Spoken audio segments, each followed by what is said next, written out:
Hi friends, നമസ്കാരം. ഇന്നത്തെ നമ്മുടെ പുതിയ വീഡിയോയിലേക്ക് എല്ലാവർക്കും സ്വാഗതം. ഇന്ന് നമ്മൾ നല്ല കിഡിലും ബ്രേക്ക്ഫാസ്റ്റ് റെസിപ്പി ആയിട്ട് വന്നിട്ടുള്ളത്.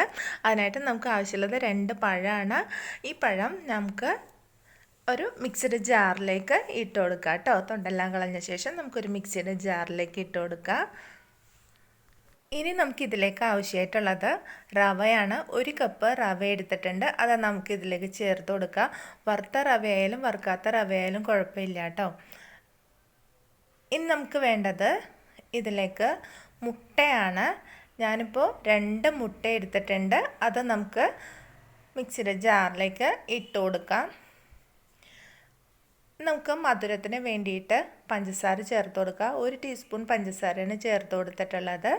നമുക്ക് ആവശ്യത്തിന് ഉപ്പ് ചേർത്ത് കൊടുക്കുക. 1 നുള്ളു ഉപ്പാണ് ചേർത്ത് കൊടുത്തിട്ടുള്ളത്.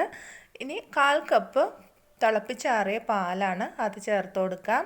ഇനി നമുക്ക് ആവശ്യത്തിന് വെള്ളം ചേർത്ത് കൊടുക്കാം കേട്ടോ. വെള്ളം ചേർക്കുമ്പോൾ നോക്കിയിട്ട് വേണം ചേർത്ത് കൊടുക്കാനായിട്ട്. ഞാനിപ്പോൾ 1/4 കപ്പ് വെള്ളമാണ് ചേർത്തിട്ടുള്ളത്. ഇനി നമുക്കിത് നല്ല ഫൈനായിട്ട് അരച്ചെടുക്കാം. ഞാനിപ്പോൾ നല്ല വെണ്ണ പോലെ തന്നെ അരച്ചെടുത്തിട്ടുണ്ട്. ഇനി നമുക്ക് ഈ ബാറ്റർ വേറൊരു ബൗളിലേക്ക് മാറ്റാം.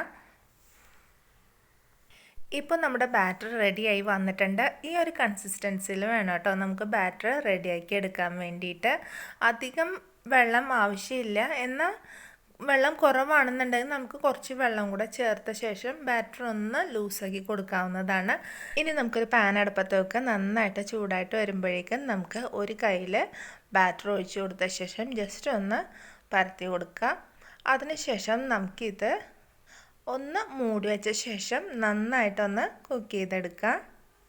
ഇത് നമുക്ക് 1 മിനിറ്റ് നേരം ഒന്ന് മൂടി വെച്ചാൽ മതിയാവും. അപ്പോൾ തന്നെ ഇത് പെട്ടെന്ന് വെന്ത് കിട്ടുന്ന ദോശയാണ് കേട്ടോ. പെട്ടെന്ന് തന്നെ റെഡിയാക്കി കിട്ടും. വളരെ ഹെൽത്തി ആയിട്ടുള്ള നല്ല ടേസ്റ്റ് ആയിട്ടുള്ള നല്ലൊരു ബ്രേക്ക്ഫാസ്റ്റ് റെസിപ്പിയാണ്. നമുക്ക് ബ്രേക്ക്ഫാസ്റ്റിനും ഡിന്നറിനൊക്കെ കഴിക്കാൻ പറ്റിയ നല്ലൊരു റെസിപ്പിയാണ്. ട്രൈ ചെയ്ത് നോക്കണം. കുട്ടികൾക്കൊക്കെ കൂടുതലായിട്ട് ഇഷ്ടപ്പെടുന്ന നല്ലൊരു ദോശയുടെ റെസിപ്പിയാണ് കേട്ടോ. അപ്പോൾ ഇത് തീർച്ചയായിട്ടും ട്രൈ ചെയ്ത് നോക്കാം. ഇതുപോലെ തന്നെ നമുക്ക് ബാക്കിയും കൂടെ പെട്ടെന്ന് തന്നെ റെഡിയാക്കി എടുക്കാവുന്നതാണ്. ഇപ്പോൾ നമ്മുടെ ദോശയെല്ലാം റെഡിയായി കഴിഞ്ഞു. വളരെ ഈസി ആയിട്ട് 5 മിനിറ്റിനുള്ളിൽ നമുക്ക് തയ്യാറാക്കിയെടുക്കാൻ പറ്റിയ നല്ലൊരു ദോശയുടെ റെസിപ്പിയാണ്. ട്രൈ ചെയ്ത് നോക്കണം. ഒപ്പം തന്നെ നമ്മുടെ ചാനൽ സബ്സ്ക്രൈബ് ചെയ്യാൻ മറക്കരുത്. ലൈക്ക് ചെയ്യുക, ഷെയർ ചെയ്യുക. അടുത്ത ദിവസം നല്ലൊരു റെസിപ്പിയുമായി വീണ്ടും കാണാം. നന്ദി, നമസ്കാരം.